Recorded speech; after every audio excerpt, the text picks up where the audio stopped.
Hello, my name is Katie. This is my show and tell video for our literature and film class. I think it's raining.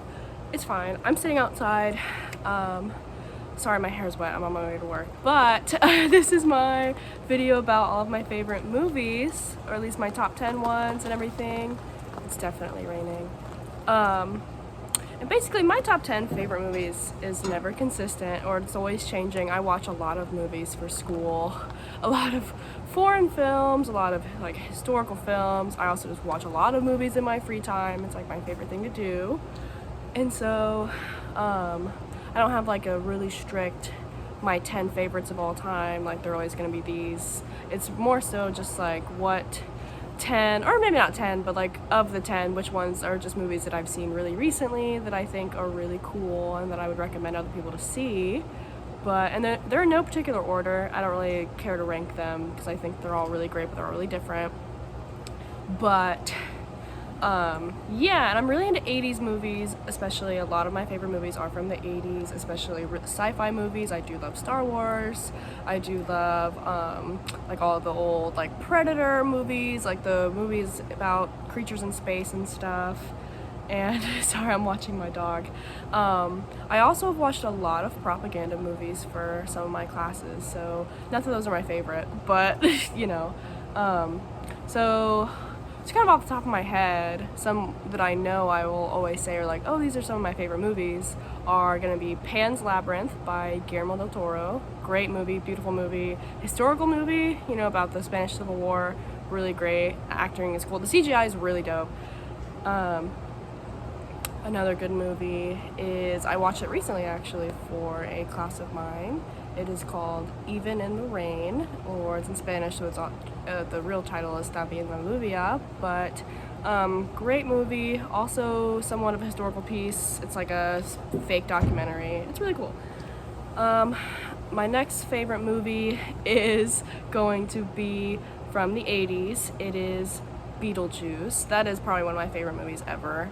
But I just think the stylization is really fun, really cool. The color scheme is really great, and the acting is really fun, and it's kind of like a cult classic-y kind of thing.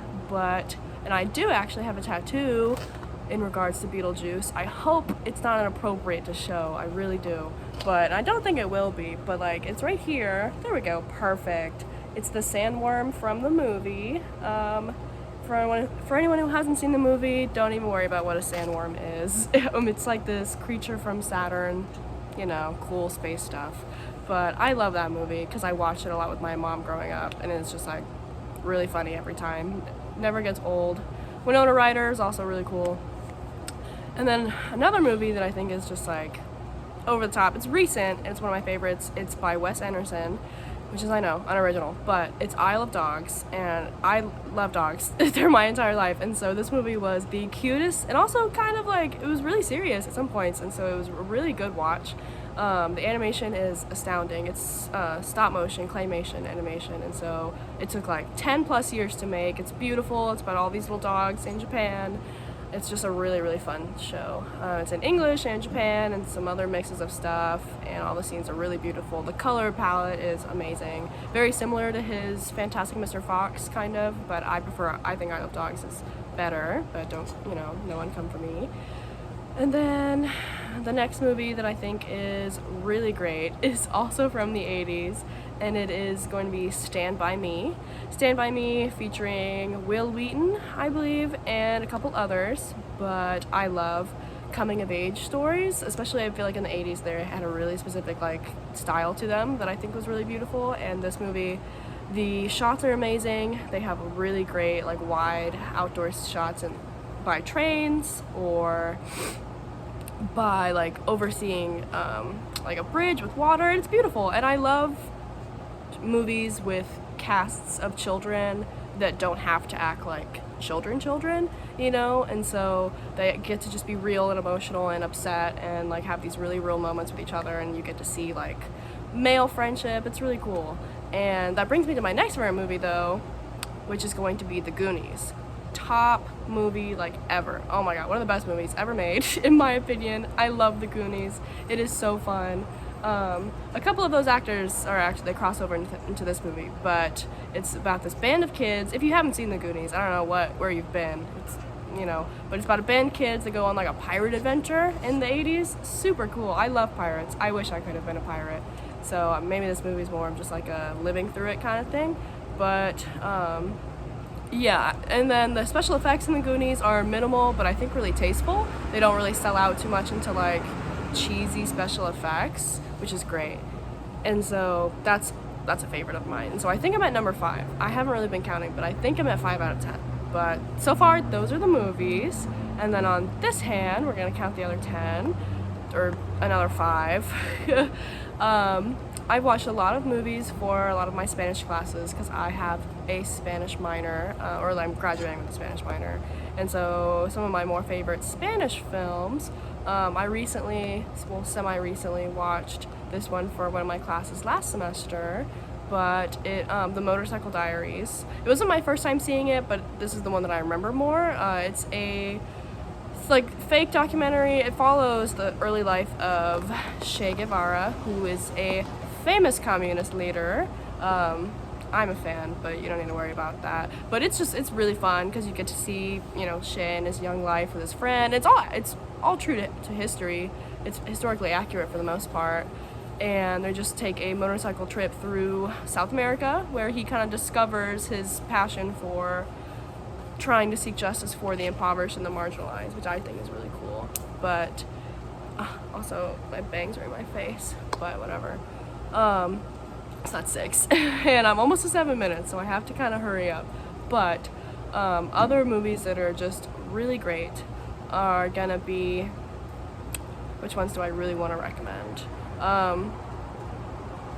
Well, if we're talking 80s movies, then obviously we have to mention What's Eating Gilbert Grape.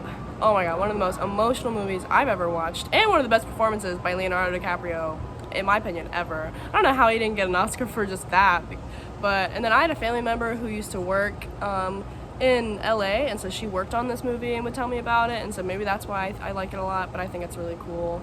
And then another movie is going to be Amores Perros, which is another Spanish movie about dog fighting. It's not about dog fighting, so don't get worried, but it does feature dog fighting, so be warned. But it's a really powerful message about like interconnectivity and time. And it's similar to the next movie on my list, which is called Babble, which is also in Spanish. Partially, it's in Spanish and Japanese and English and like Pakistani and everything with Brad Pitt. It's cool. The next movie is gonna be a documentary called The Bridge that I had to watch for a class last year called The Bridge. It is about the San Francisco Bridge and it's about suicides, but I don't like it because of that. I like it because of how the documentary is set up and how they went about interviews and stuff. And so I think in terms of just how you shoot a documentary, it was really good. And then it brings me to my last one. And these are in no particular order. I love so many movies, but one that I would say is a good movie is going to be Triumph of the Will, which is like the most famous Nazi propaganda movie ever. And I'm not saying that I support it or like it, but I'm saying objectively when I watched it, it was a very compelling video and compelling film. It was really well made. That's why it won so many awards, and it's highly regarded as like one of the most effective propaganda films in history. And I agree, it's beautifully shot. And so that's my collection. That's my dog in the back. I have to go to work. Thank you for watching. I appreciate it. Have a good semester.